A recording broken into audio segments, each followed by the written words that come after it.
¿Quieren más pruebas? ¿O es suficiente? No, le voy a dar más pruebas. Lucas 22:3.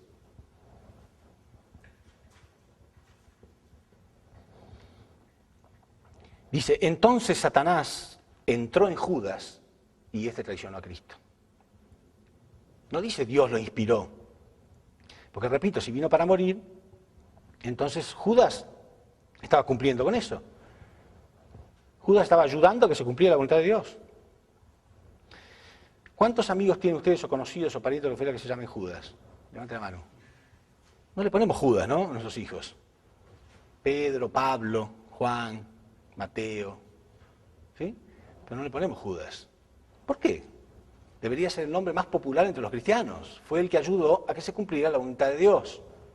Pero nadie quiere llamarlo Judas.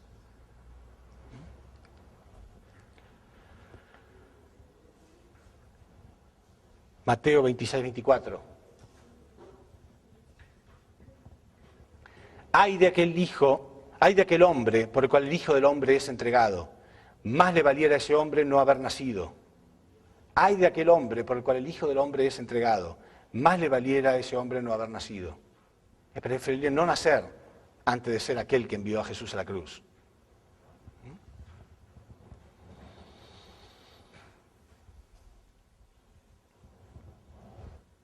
Pero voy a poner acá la prueba más contundente, la más conmovedora de todas, que es Mateo 26:39.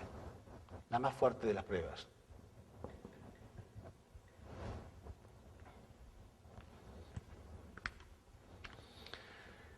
En Mateo 26:39, la más fuerte de todas las pruebas, es que Jesús desesperadamente le ruega a Dios no ir a la cruz.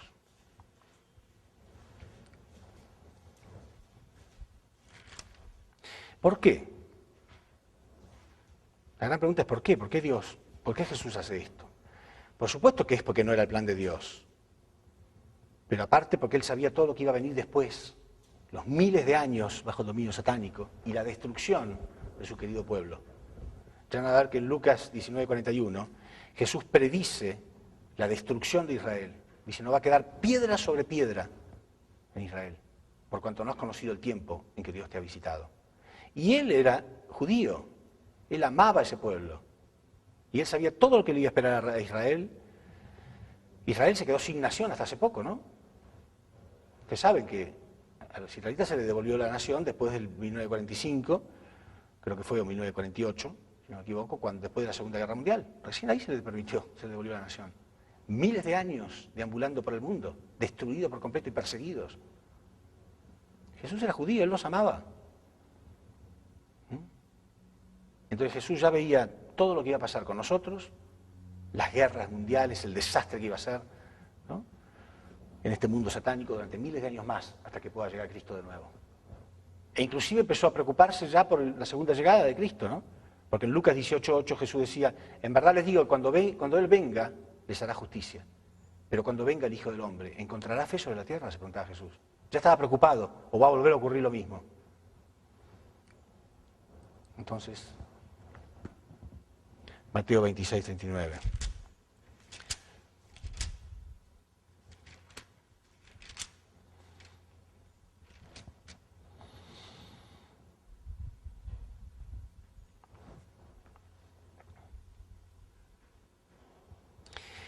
Yendo un poco adelante, vamos a leer el 38 primero.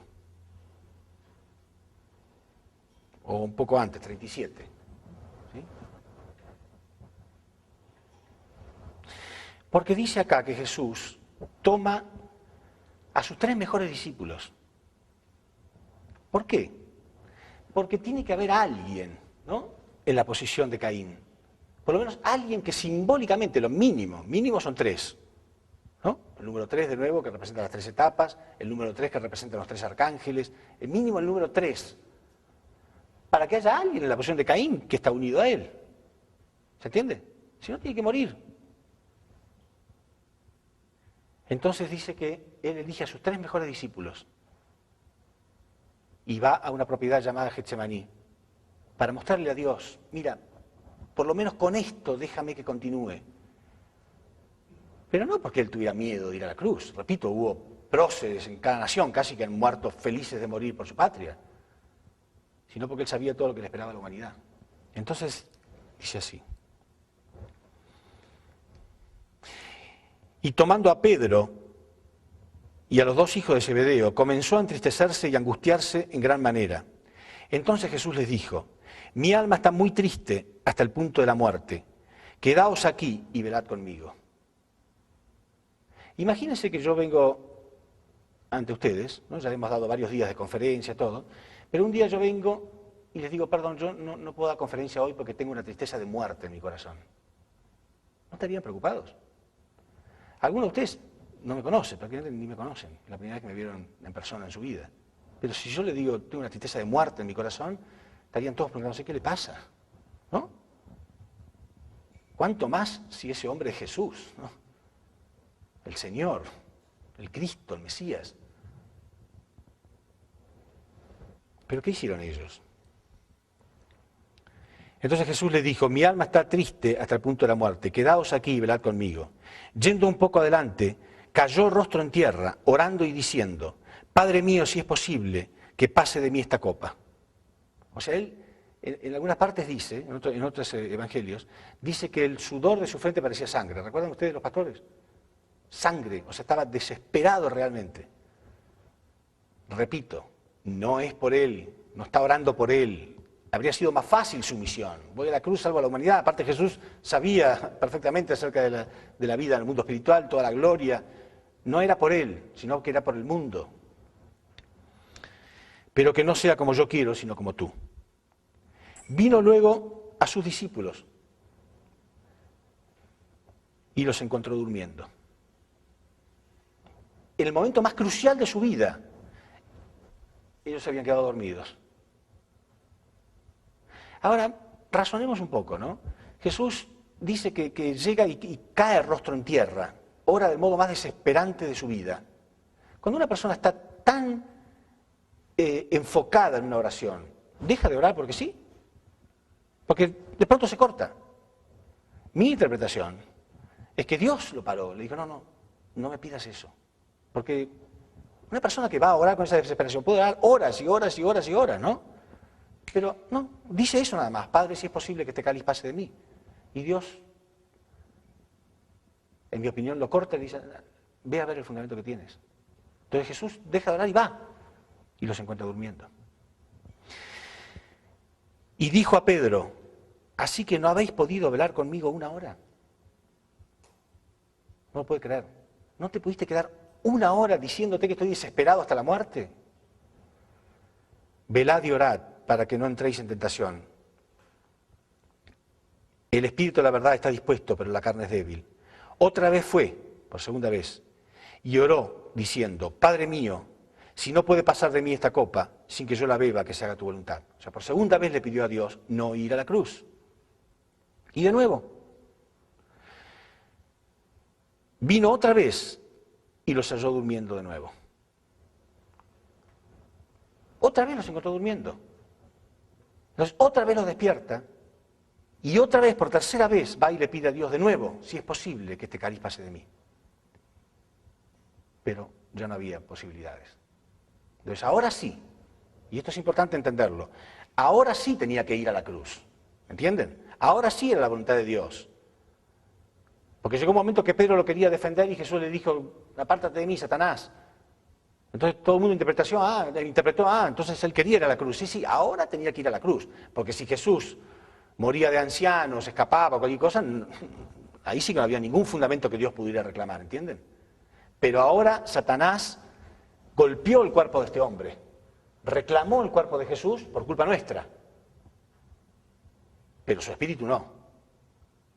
Entonces por eso pudo existir por lo menos el cristianismo, donde nosotros espiritualmente podemos tener cierto grado de salvación a través de creer en Cristo, pero nuestro cuerpo sigue todavía con el pecado. Por eso el más grande cristiano que fue San Pablo, él decía, con mi parte interna me deleito en la ley de Dios, pero sin embargo noto otra ley que le pertenece a Satanás todavía, él no dijo esto, pero es obvio, noto otra ley que me lleva hacia el pecado, porque el cuerpo no fue redimido, ¿no?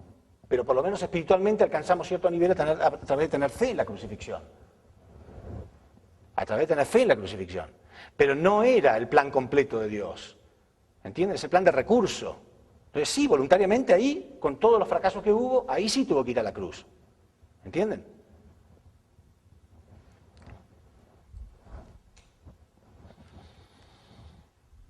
Entonces, en Lucas 19:41, como les dije antes, lo voy a leer, Jesús ya predice la destrucción de Israel.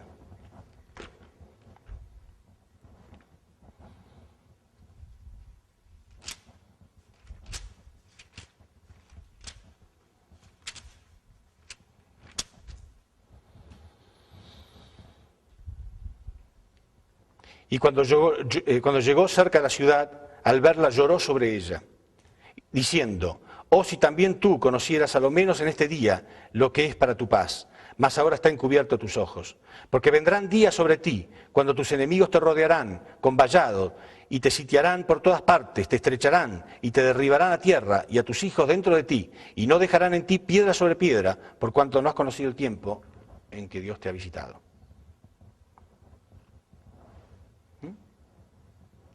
Dios a través de él, ¿no? Como no conocieron a Dios a través de él, entonces ahora van a tener que pagar la indemnización. Y fue así. Ellos y nosotros. Todos seguimos pagando 2000 años más tarde la indemnización por este terrible fracaso. Bueno, entonces, en esta última parte muy importante, porque esto que voy a decir ahora también es contundente y puede, repito, estamos dando una nueva expresión de la verdad, ¿no es cierto? En una nueva expresión de la verdad hay muchas cosas que son diferentes a las que creíamos, porque para decir exactamente todo lo mismo no me estaría parando yo acá para decir lo que ya puede decir cualquier sacerdote, cualquier persona que hace 2000 años que está enseñando las mismas cosas. Hay algo nuevo. ¿Qué pasó? ¿Quiénes fracasaron? Con toda la extensión de la palabra, decir claramente quiénes fracasaron en aquella época, porque grandes personalidades que hasta son considerados hoy en día como grandes santos, en realidad fueron los causantes de la muerte de Cristo. Y tenemos que decirlo. El movimiento de unificación, la Iglesia de Unificación, ha recibido mucha persecución por instituciones ya preestablecidas, por decir esto que vamos a decir. No importa. Bienvenida a la persecución, por decir la verdad. Pero es la verdad, es bíblico, está muy claro acá. Hubo ciertas personalidades que son considerados santos, que fueron los causantes de la muerte de Jesús. Y algunos, cabeza dura, en vez de ir y ver y orar y preguntar si es verdad o no, prefieren perseguir para no cambiar los intereses de su institución. Porque su institución está basada sobre ese fundamento. Pero va a haber grandes instituciones que se van a derrumbar para darle lugar al reino de los cielos. Bienvenido sea, no hay problema. No van a hacer falta más iglesias ni instituciones. Estamos construyendo el reino, tenemos que hacerlo. No hacen falta más iglesias. Hace falta que todos podamos entender que estamos en los tiempos de la llegada de Cristo, que es un hombre que viene a encontrar la verdad y enseñarla. Por eso, repito, en Apocalipsis 10:11 dice, entonces tendremos que profetizar nuevamente a todo el mundo. En los últimos días, otra vez tendremos que profetizar contra muchos pueblos, muchedumbres, naciones, lenguas y reyes. Y es lo que se está haciendo hoy en día. Bueno, entonces podemos preguntarnos, ¿por qué todo salió tan mal en Israel hace 2000 años atrás? Porque era un pueblo que Dios había preparado para poder recibir al Mesías. ¿Pero por qué todo salió tan mal? Bueno, en realidad una de las razones providenciales es porque ya lo hemos visto cuando veíamos la historia, que hubo ciertos fracasos en la historia que marcaban ciertos precedentes que establecían fundamentos para que Jesús tuviera que sufrir. ¿Se acuerdan? En una parte yo hablé cuando Moisés golpeó la roca 2 veces, Dios le dijo que golpeara la roca una sola vez. La roca sin agua representaba a Adán sin vida espiritual, o sea, Adán caído. Cuando él golpeara una sola vez representaba la mano de Dios dándole vida, iba a salir agua. Ya la roca, que la Biblia dice que la roca representa a Cristo, la roca con agua es Adán con vida. Pero él era muy nervioso y cuando golpeó la primera vez y no vio que salía agua instantáneamente, golpeó por segunda vez. No tuvo fe, en vez de esperar que saliera agua. Entonces Dios le dijo que por no haberlo honrado como correspondía, él no iba a entrar a Canaán. ¿Por qué se enojó tanto Dios por esta aparente pequeña cosa, porque esa roca estaba representando a Cristo, y esto simbolizaba que si no había fe, Cristo iba a tener que sufrir. O sea, había muchos antecedentes en la historia. Además, Jesús era la posición de segundo Adán, ¿no? Entonces, ustedes saben que siempre fue el tercer curso donde Dios pudo tener victoria, ¿no? El primero y el segundo. Por eso hay ese dicho tan común que dice la tercera es la vencida. Viene de una historia providencial en realidad, ¿no?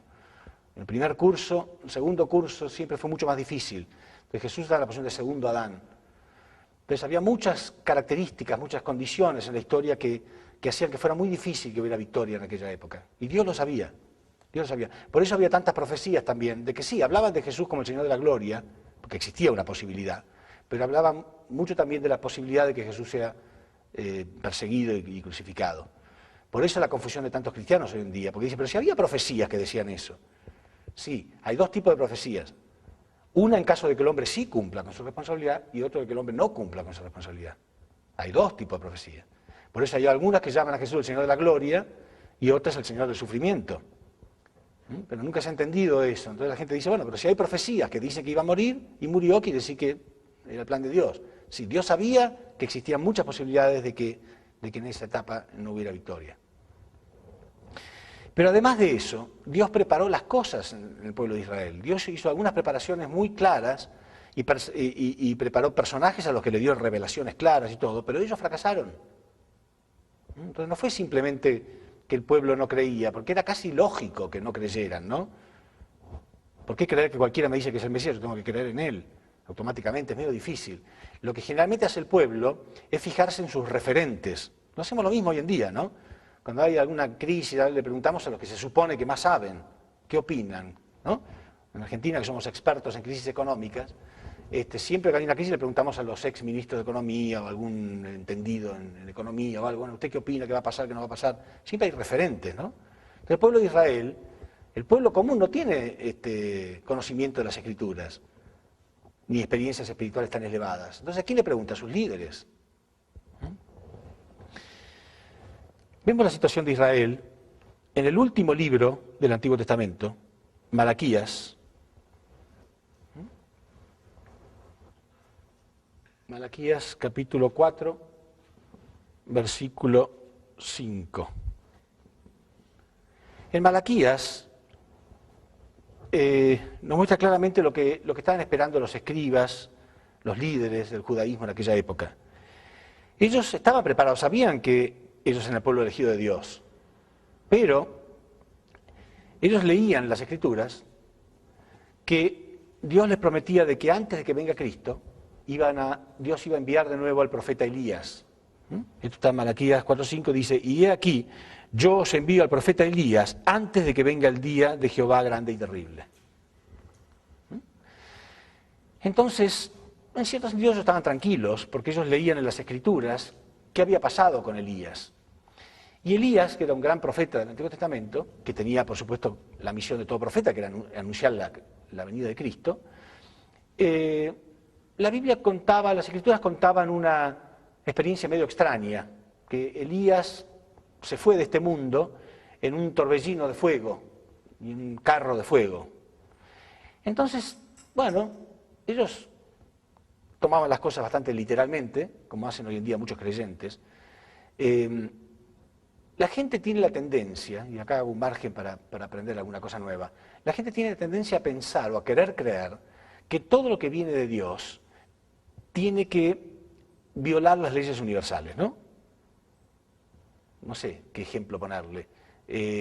Todo milagro tiene que ser una cosa extraordinaria que no se pueda explicar científicamente. Y si un milagro se explica científicamente, deja de ser milagro. Eso no es verdad. El nacimiento de un niño es milagro, viene de Dios y se puede explicar. Hasta cierto punto se puede explicar, porque hay cosas que la ciencia todavía no puede explicar, ¿no?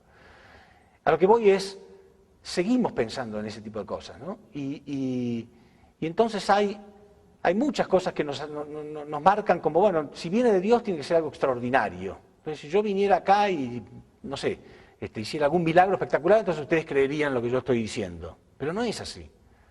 Repito, los milagros se pagan. Los milagros vienen como consecuencia de la falta de fe. Pero ustedes están entendiendo, esto se entiende perfectamente, y yo no estoy acá haciendo ningún milagro. Y ese es el verdadero milagro. ¿Mm?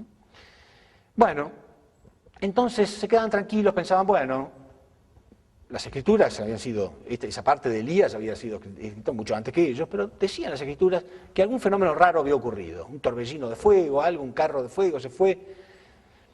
Quiere decir que ellos estaban esperando la llegada de Elías del mismo modo. ¿Sí? De algún modo va a venir Elías, literalmente hablando, entonces él nos dirá después cómo vendrá Cristo. Y ahí apareció Cristo, apareció Jesús, y predicaba.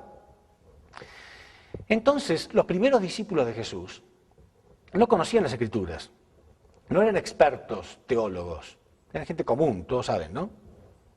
Pescadores y gente común del pueblo. Y creían en Jesús, creían en su palabra. Pero cuando salían a dar testimonio, a predicar, los que sí sabían las Escrituras, le decían, ¿cómo dice tu maestro que él es el Mesías si las Escrituras dicen que primero tenía que venir Elías? Entonces ellos se quedaban un poco confundidos. Entonces le preguntaban a Jesús, ¿no? Le preguntaban a Jesús. Podemos leer en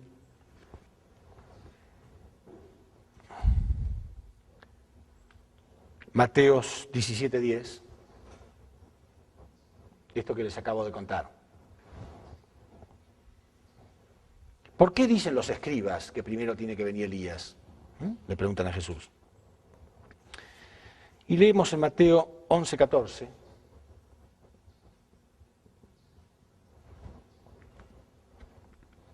La respuesta de Jesús.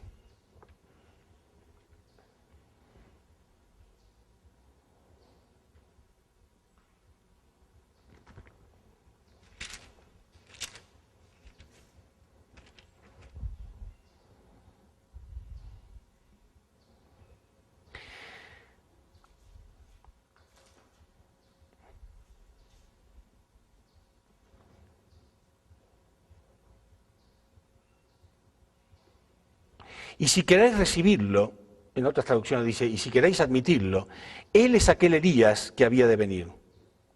El que tiene oídos para oír, que oiga. O sea, Jesús, cada vez que le preguntaban por qué tenía que venir Elías primero, vamos a leer Mateo 17:3. Él decía que ya había venido Elías.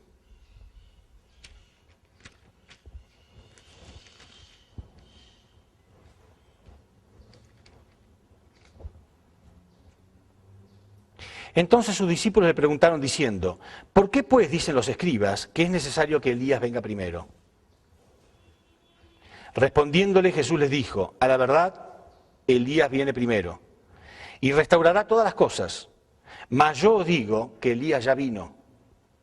Y no le conocieron, sino que hicieron con él todo cuanto quisieron. Así también harán padecer al Hijo del Hombre. Entonces los discípulos comprendieron que Jesús les hablaba de Juan el Bautista. ¿Entienden la situación? Los discípulos salían a testificar sin ningún problema. Cuando se encontraban con alguien que conocía las Escrituras, les decía, no puede ser tu maestro el Mesías porque primero las Escrituras dicen que tiene que venir Elías. Entonces ellos volvían a Jesús y le preguntaban, ¿por qué dicen los escribas que primero tiene que venir Elías? Y Jesús les contesta, es verdad, primero tenía que venir Elías. Pero en verdad les digo que Elías ya vino. Sin embargo, no lo reconocieron e hicieron con él todo cuanto quisieron. Y entonces los discípulos entendieron que les estaba hablando de Juan el Bautista.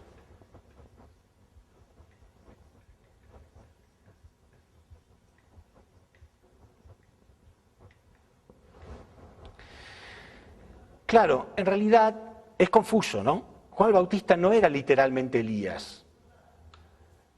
Elías había muerto, punto. Había muerto hacía 900 años. La prueba de esto está que en el monte de la transfiguración, Mateo 17:3, Jesús se encuentra con Moisés, que había muerto hacía 1600 años, y con Elías, se encuentra con el espíritu de ellos. Y los discípulos lo ven, Mateo 17:3. Jesús se encuentra con Moisés y con Elías, y de pronto escuchan una voz que le dice, este es mi hijo amado en el que me complazco, y ellos se asustan y no miran más, y cuando miran de nuevo no estaban más. O sea, una experiencia espiritual, ¿verdad? Entonces no era Elías que iba a resucitar ni nada por el estilo. Es muy común en las Escrituras que Dios utilice el nombre de otra persona porque tiene la misión de la primera. Jesús está en la posición de Adán, Pero no es Adán, no era el mismo Adán que cayó en el jardín del Edén, pero está en la posición de Adán porque tiene la misión de Adán, que es cumplir con las 3 bendiciones. Juan el Bautista está en la posición de Elías porque tenía la misión de Elías, que era preparar el camino del Señor. Y del mismo modo, el Señor de la segunda llegada, el que estamos esperando ahora, no es el mismo Jesús que va a venir. El Mesías tiene que nacer en esta tierra, y ya lo vamos a comprobar bíblicamente. Pero en algunas partes es confuso, pareciera que fuera el mismo. Exactamente lo mismo se repite, porque pasó en la época de Jesús. Pensaban que era el mismo que iba a venir. Y no era el mismo Elías. Todo el mundo sabía que Juan el Bautista nació de una mujer como cualquier persona.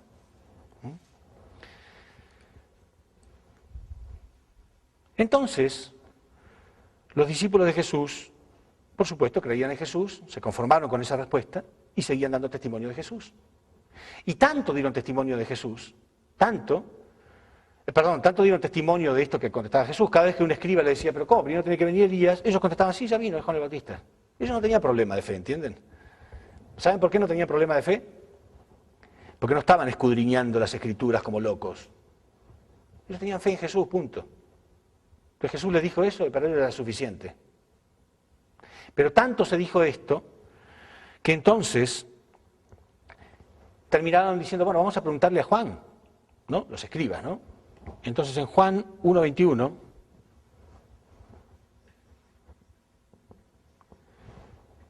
van y le preguntan a Juan.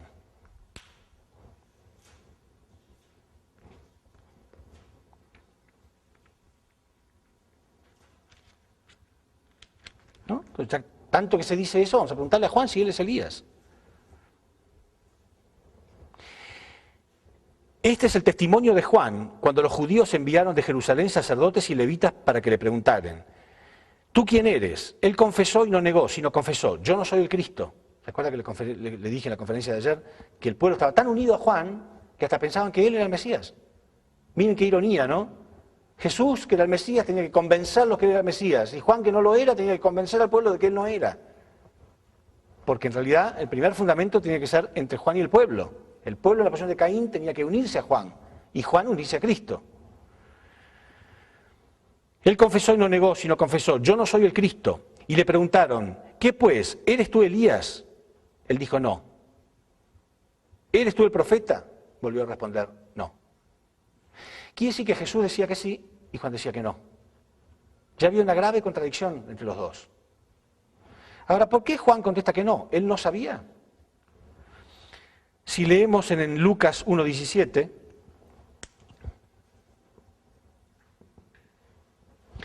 cuenta la revelación que tuvo su padre, Zacarías. Zacarías era el supremo sacerdote de Israel.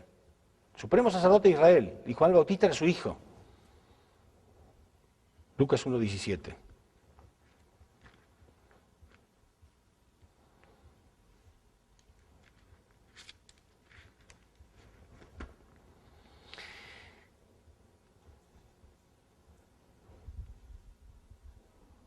Poco antes, vamos a leer Lucas 1:12.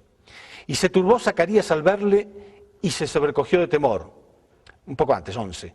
Y se le apareció un ángel del Señor, puesto en pie, esto es lo que le pasó a Zacarías, el padre de Juan el Bautista, ¿se entiende? Y se le apareció un ángel del Señor, puesto en pie a la derecha del altar del incienso. Y se turbó Zacarías al verle y se sobrecogió de temor. Pero el ángel le dijo, Zacarías, no temas, porque tu oración ha sido oída.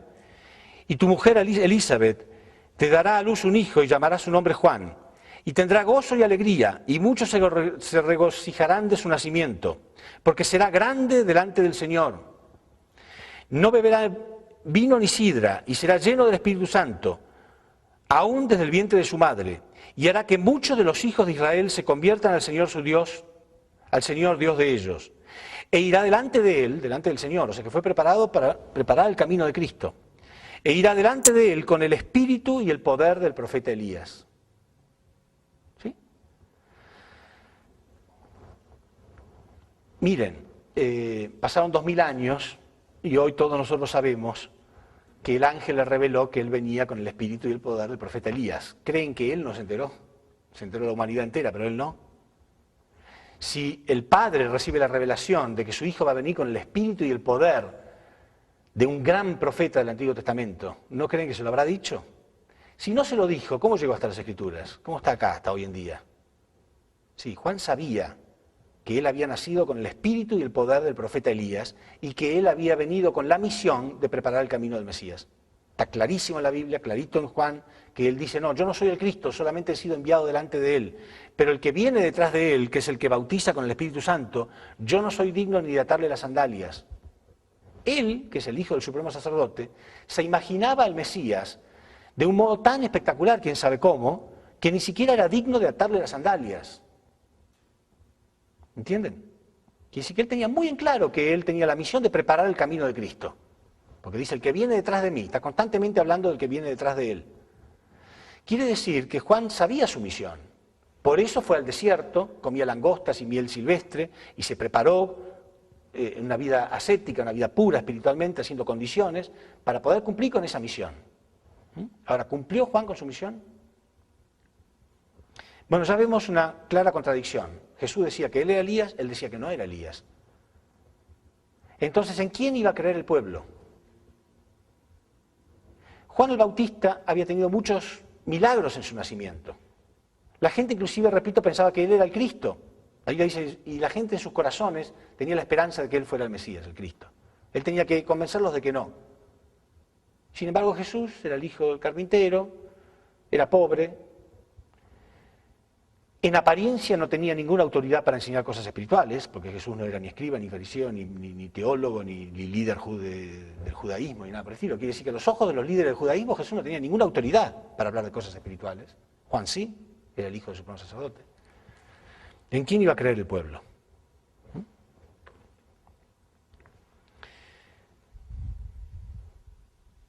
En Mateo 3:11,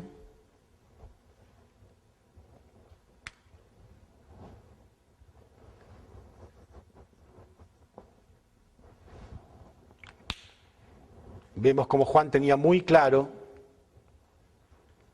cuál era su misión.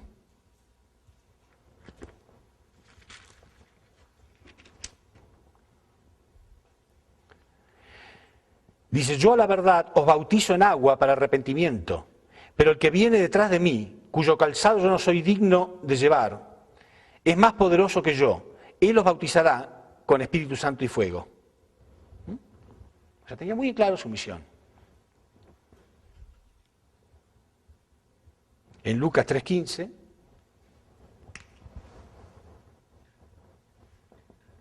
se ve que el pueblo respetaba muchísimo a Juan, porque es ahí donde dice que el pueblo pensaba que quizás Juan fuera el Cristo. Y Juan en 3:28 contesta, yo no soy el Cristo, sino que he sido enviado delante de él. En fin, muchas veces, en muchas partes de la Biblia él habla de esto claramente. Bueno, entonces, ya que Juan, por su propia sabiduría, debería haberse dado cuenta claramente que él estaba en la posición de Elías, lo negó. Entonces ya era un problema para Dios. Porque ¿saben cuál es la verdadera situación que Dios preparó? Es esta. Dios hizo que Juan el Bautista fuera muy, muy respetado en el pueblo. Entonces repito lo que comenté en otra parte de la conferencia. Jesús dijo cosas escandalosas, que hoy nos gusta oírlas porque creemos en Él, porque ya hemos tenido una doctrina de 2000 años de amar a Cristo y hemos entendido. Pero ¿creen que en aquella época a los sacerdotes, a los escribas, a los líderes del judaísmo, les gustaba escuchar este tipo de cosas? Jesús decía, aquel que ama a su padre y a su madre más que a mí no es digno del reino de los cielos. Un escándalo. Hoy en día, si un líder religioso dijera eso, lo perseguiría a la sociedad entera. ¿Cómo va a amar más a su padre y a su madre, a un desconocido que a su padre y a su madre? En verdad os digo, yo soy la verdad, el camino y la vida, y nadie llega al Padre si no es a través de mí. Nadie. Ni siquiera el supremo sacerdote, que eran tan orgullosos de ser los representantes de Dios. No, nadie. Nadie llega al Padre si no es a través de este hombre humilde, este hijo de carpintero que no tenía ninguna autoridad aparentemente. En realidad el plan de Dios era que Juan el Bautista dijera estas cosas. Juan el Bautista había sido preparado por Dios para preparar el camino. Y Juan el Bautista tendría que haber dicho, Él es la verdad, el camino y la vida, y nadie llega al Padre sino es a través de Él, y yo soy el primero en unirme a Él. Ahora Juan, como era un gran profeta, y Jesús mismo dijo de él que era el más grande profeta que había existido. ¿Por qué el más grande? Porque era el único que era contemporáneo con Cristo. Todos los demás habían sido enviados para preparar el camino de Cristo, pero él era contemporáneo con Cristo. Entonces Jesús dijo, de los nacidos de mujer, nunca hubo uno más grande que Juan. Entonces, este hombre había sido preparado, y mientras estaba preparando, para el camino de Cristo, él tenía sus discípulos. ¿Sí? Obviamente, él tenía gente que lo siguiera, está constantemente hablando de Juan y sus discípulos. Pero la actitud de Juan debería ser, él es la verdad, el camino, la vida, nadie llega a Dios sino a través de él, y yo me uno a él. Y todos mis discípulos, yo no tengo más mis discípulos. ¿Sí? Si un líder religioso está esperando la llegada del Mesías y tiene sus discípulos, cuando llega el Mesías, ¿él sigue teniendo sus discípulos? No, somos todos discípulos de él, ¿no es cierto? Pero hasta último momento se sigue hablando de Juan y sus discípulos. Juan sigue teniendo sus discípulos.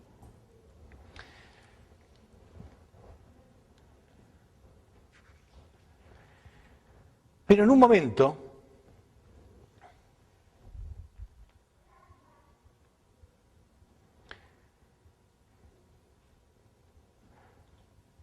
en Juan 1:33 podemos leer,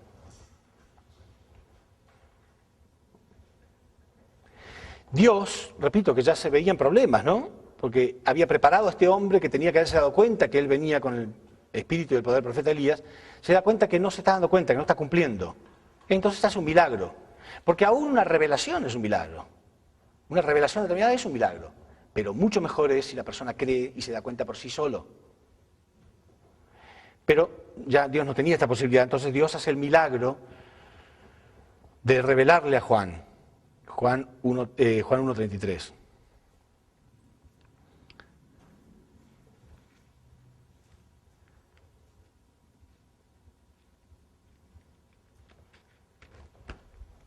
Y fíjense qué es lo que ocurre.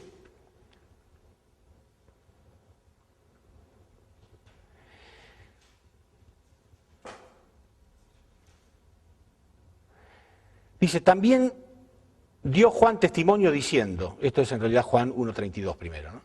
También dio Juan testimonio diciendo, vi al Espíritu que descendía del cielo como paloma y permanecía sobre él.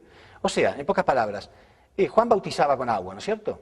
Pero él decía, el que viene detrás de mí, él bautiza con el Espíritu Santo.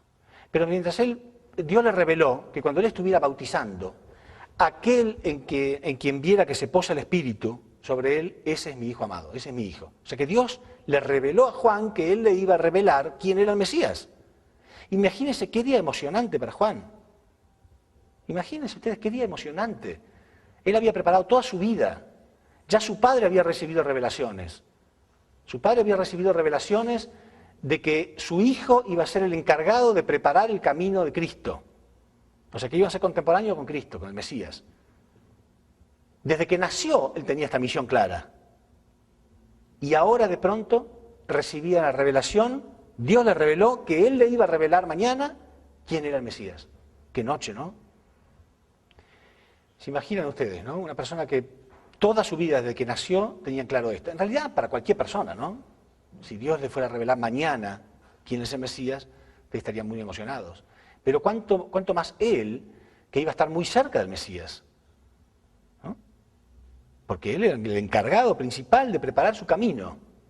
Muy emocionado, seguramente. Ese día fue a bautizar seguramente con toda la fe, todo el entusiasmo, todo el corazón, porque Dios le iba a revelar quién era el Mesías, dónde estaba el Mesías. A lo mejor ese día iba a aparecer algún rey espectacular del cielo, no sé qué se habrá imaginado. Y cuando estaba bautizando, vio al Espíritu de Dios, el Espíritu Santo, que se posaba en forma de paloma sobre Jesús. Y una voz le dijo, este es mi Hijo amado, en quien yo me complazco. No le gustó demasiado. La verdad que se quedó muy sorprendido. Porque él decía, el que viene detrás de mí yo no soy digno ni de atarle las sandalias. Y este era su primo, él conocía muy bien a Jesús. Cuando uno lee el modo en que él da testimonio de Jesús, se nota claramente que él le costaba mucho aceptarlo. Porque dice así, Juan 1:32, también dio testimonio Juan, diciendo, vi al Espíritu que descendía del cielo como paloma y permaneció sobre él. Y yo no le conocía, pero el que me envió a bautizar con agua, aquel me dijo, sobre quien veas descender el Espíritu y que permanece sobre él, este es el que bautiza con el Espíritu Santo. Y yo le vi y he dado testimonio de que este es el Hijo de Dios. Pero comienza diciendo, yo no le conocía, pero Dios me dijo. Como diciendo, casi no lo puedo creer, pero bueno, Dios me dijo que es él, yo doy testimonio que es él. Pero ¿saben la experiencia que tuvo Juan? Vio una paloma que se posó sobre un hombre. Primero Dios le había revelado aquel en que vieras que se posa el Espíritu. No le dijo Dios que iba a ser en forma de paloma, que se posa el Espíritu. Y después él vio una paloma que se posaba sobre Jesús. Y él interpretó, bueno, es una señal de Dios. Era verdad, esa era la señal de Dios. Pero seguramente después pensó, ¿habrá sido una señal realmente o fue una casualidad que la paloma vino y se postró? Empezó a dudar. Empezó a dudar de Jesús. Está más que claro esto, ¿verdad? Se lo voy a probar, por supuesto. Se lo voy a probar bíblicamente. Pero empezó a dudar. Una de las pruebas más contundentes es que Juan siguió teniendo sus discípulos. Claro, frente a la inspiración que tuvo, él dio testimonio. Sí, es verdad, él dijo. Por eso es considerado santo hoy en día. ¿No? Por eso es considerado un santo, porque él dio testimonio. Pero no es suficiente. Él tendría que haberse unido a Jesús, haberlo apoyado a Jesús y haber permanecido al lado de Jesús, cualquiera fuera la consecuencia. No dar testimonio y después escapar. Porque el testimonio no se da solamente con la palabra, sino con la acción. Pero Juan siguió teniendo sus propios discípulos, hasta el punto que algunos discípulos de Juan se iban y seguían a Jesús, no a él. Entonces los discípulos que quedaban estaban confundidos.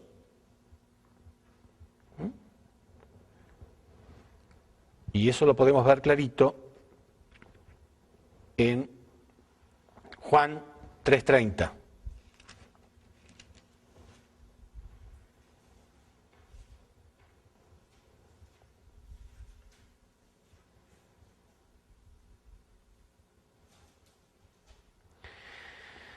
En Juan 3:30 se muestra que los discípulos quedaban confundidos, los discípulos de Juan me refiero, ¿no? Entonces en un momento estaba Jesús del otro lado del río Jordán, y Juan de este lado, y los discípulos dicen, mira, aquel es de quien tú diste testimonio, ¿qué hacemos nosotros acá? ¿Por qué no vamos con él? ¿No? Y además venían como tipo chismes, ¿no? Dicen, mira, está él, y no solamente eso, sino que mucha gente recurre a él, como diciendo, está teniendo más éxito que tú, porque mucha gente va a él. O sea, ellos eran fieles a Juan, ¿no? Ellos lo amaban a Juan y eran fieles a Juan, pero notaban en Juan una contradicción. ¿Qué hacemos? ¿No diste testimonio tú de él? Y Juan contesta algo que fue considerado equivocadamente como una respuesta muy noble, una santidad, y es todo lo contrario. Juan contesta, conviene que él crezca y que yo disminuya. Parece muy humilde, ¿no? Sí, no importa que él tenga más discípulos que yo. No hay problema, que él crezca. ¿Saben por qué contestó eso? En realidad, si Jesús crece y él decrece, quiere decir que van en sentidos opuestos, ¿no? Juan debería haber entendido que Jesús iba a crecer si él lo apoyaba. Pero en realidad, en vez de razonar de este modo, Juan razonó, si él es el Mesías, yo voy a esperar. Y si no es, yo no arriesgué nada, a mí nadie me va a acusar. Te conviene que él sea el Mesías, ojalá fuera el Mesías. Si él es el Mesías, cuando él tenga un éxito bárbaro y la gran gloria, yo me uno. Y no es así. Por eso Jesús dijo, dichoso el que no haya escándalo en mí. Y aquel que esté dispuesto a perder su vida la va a salvar. Pero el que la quiera salvar, la va a perder.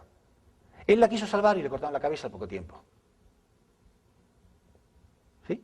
Lo metieron en la cárcel, el rey lo metió en la cárcel, porque se enfocó en una providencia sin significado, sin sentido. Acusaba al rey Herodes de adulterio, de fornicador. Sí, muy valiente, porque eso es una muerte seguro. Pero si él apoya al Cristo, al Mesías, y la providencia de Dios tiene éxito, se van a terminar todos los fornicadores y todos los adúlteros.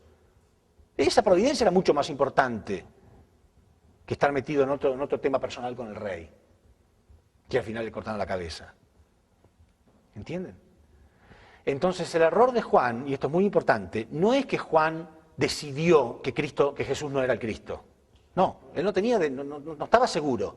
El error de Juan es que no quería arriesgar nada de él, no quería arriesgar nada. Es el peligro de la reputación.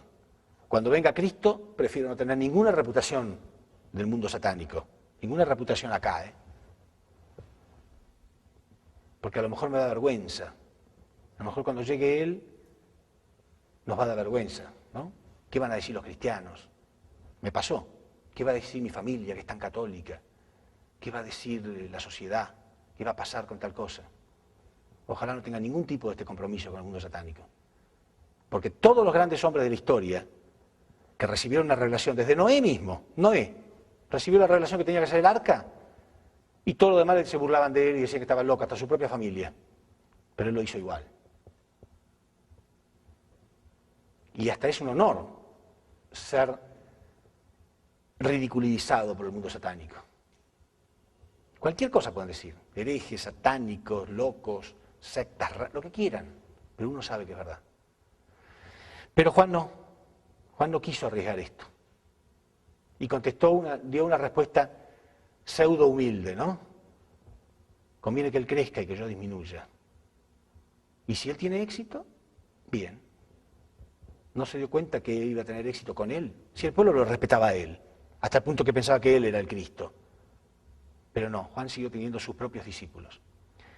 Hasta que al final fue encarcelado, y acá está la prueba más grande de todas. La prueba más grande de todas, en Mateo 11:3.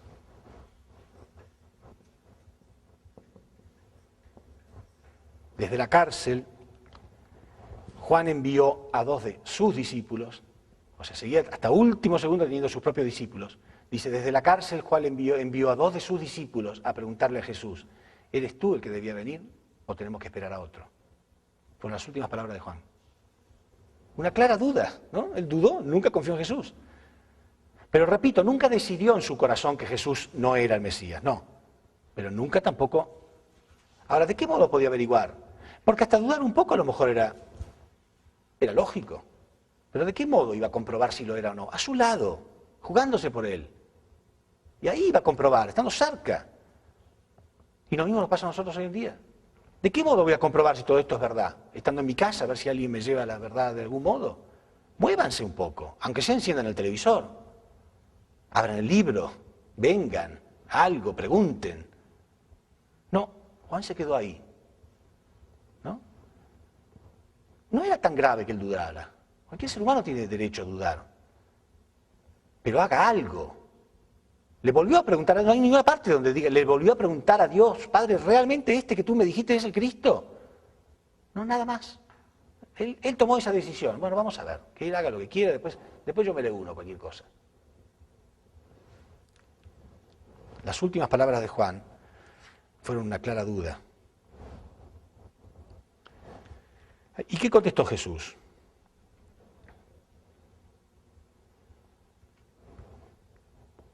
Vamos a leerlo. Mateo 11:3.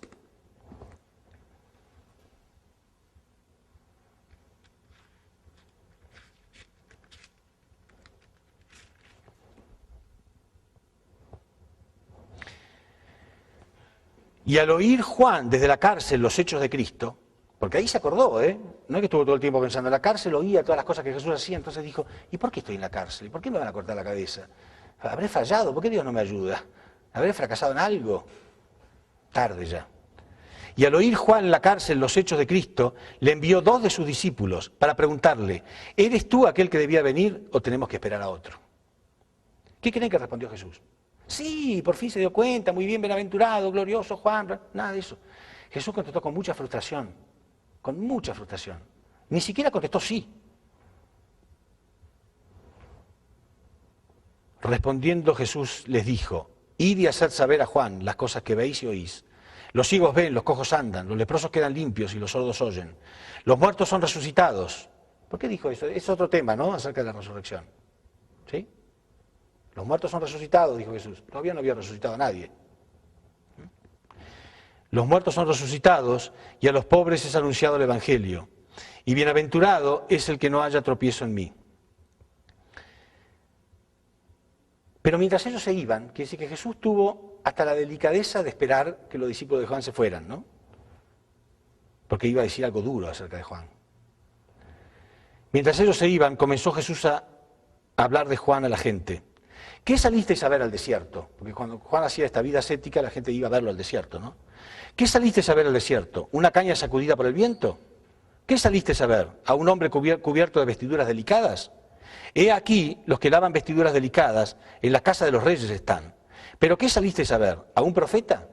Sí, os digo, y más que profeta.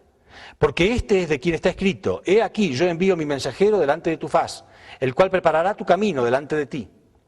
De cierto os digo, entre los que nacen de mujer, no se ha levantado otro mayor que Juan el Bautista, pero el más pequeño en el reino de los cielos será superior a él. Es verdad, hasta ahora no hubo ningún profeta mayor que él, pero sin embargo el más pequeño en el reino de los cielos será superior a él. Si nosotros leemos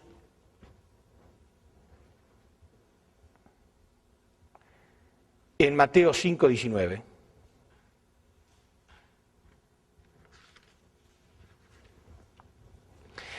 dice: porque de cierto os digo, dice Jesús, que hasta que pasen el cielo y la tierra, ni una jota ni una tilde pasará de la ley, hasta que todo se haya cumplido. De manera que cualquiera que quebrante uno de estos pequeños mandamientos, de estos mandamientos muy pequeños, y así enseña a los hombres, muy pequeño será llamado en el reino de los cielos. Cualquiera que quebrante alguno de estos mandamientos será llamado pequeño en el reino de los cielos. Pero ahora decía, pero el más pequeño, o sea, el que haya quebrantado todo, será superior a Juan. De manera que cualquiera que quebrante uno de estos mandamientos muy pequeños, y así enseñe a los hombres, muy pequeño será llamado en el reino de los cielos. Mas cualquiera que los haga y los enseñe, este será llamado grande en el reino de los cielos. El más pequeño en el reino de los cielos, el más pequeño, será superior a él. Quiere decir que él no va a estar. ¿Por qué dijo esto Jesús? ¿No? Está muy claro. Había una relación de Caín y Abel, ¿no? Juan el Bautista estaba en la posición de Caín, tenía que unirse por completo a Jesús. Pero era el más importante de todos los Caínes, porque detrás de él estaba la humanidad entera en realidad, no solamente el pueblo de Israel. Primero el pueblo de Israel, por supuesto, pero si el pueblo de Israel lo aceptaba, después podía salir el resto del mundo. Era tremendamente importante la misión de Juan el Bautista. Por eso dijo, de los hijos de mujer no ha nacido otro más grande que él. Entonces, ahora podemos entender muy claramente, con todo lo que hemos visto, con todos los versículos, todo está muy clarito, ¿no? Con toda la historia que hemos visto. El plan de Dios era enviar al Abel de Abeles, al segundo Adán, y la humanidad, la posición de Caín, tenía que unirse a él. Está clarito. Repito, no era la voluntad de Dios que Lucifer matara espiritualmente a Adán, no era la voluntad de Dios que Caín matara a Abel, no era la voluntad de Dios que Saúl matara a Jacob, no era la voluntad de Dios de que Israel matara a Moisés, no era la voluntad de Dios de que la humanidad matara a Cristo. Pero Juan el Bautista fracasó por completo. Dios había preparado todo lo que podía preparar. Cuando Juan el Bautista no se dio cuenta, que debería haberse dado cuenta por su propia fe y por su propia sabiduría, de que él estaba en la posición de Elías. Cuando no se dio cuenta, entonces Dios tuvo que hacer el milagro de revelárselo, con la paloma y todo. Pero como dije antes, los milagros no son la solución perfecta, porque están para reemplazar la falta de fe. Y finalmente él fracasó por completo y Jesús tuvo que ir al camino de la cruz. Entonces, a partir de ese momento, Jesús comenzó a predicar y a hablar solamente acerca de la segunda llegada. No existía en el judaísmo ningún criterio de una segunda llegada. No existía. Por eso los judíos todavía están esperando la llegada de Cristo. Y creen que es la primera llegada. ¿Quién introdujo en la humanidad la idea de una segunda llegada de Cristo? Jesús. ¿Cuándo? Cuando se dio cuenta que todo había fallado. No todo. La providencia de Dios había fallado. Por supuesto que Dios podía reclamar su crucifixión, ¿no?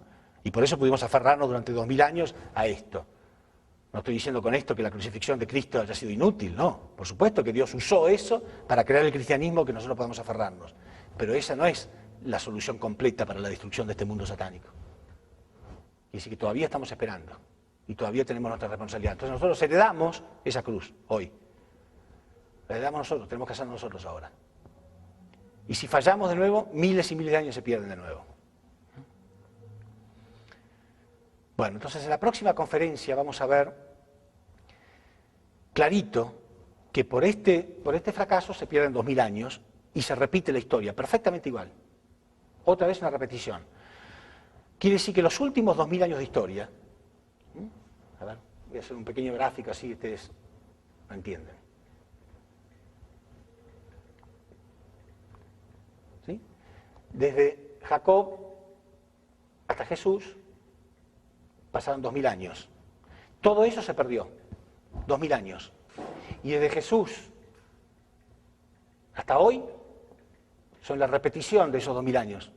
Período por período exactamente igual, con personajes semejantes, acontecimientos semejantes, todo se fue repitiendo de un modo indiscutible. 4000 años de historia que nunca nadie había descubierto antes, ni los grandes historiadores habían descubierto que había un patrón así para repetirse. Este famoso historiador Arnold Toynbee, un historiador británico, decía que la historia se repetía cíclicamente. Él había descubierto algunos paralelismos en la historia, pero nunca entendió el porqué. Es la primera vez en la historia que alguien descubre que realmente la razón por la cual la historia se repitió perfectamente fue por los fracasos que el hombre ha cometido en la providencia. Ahora lo vamos a ver.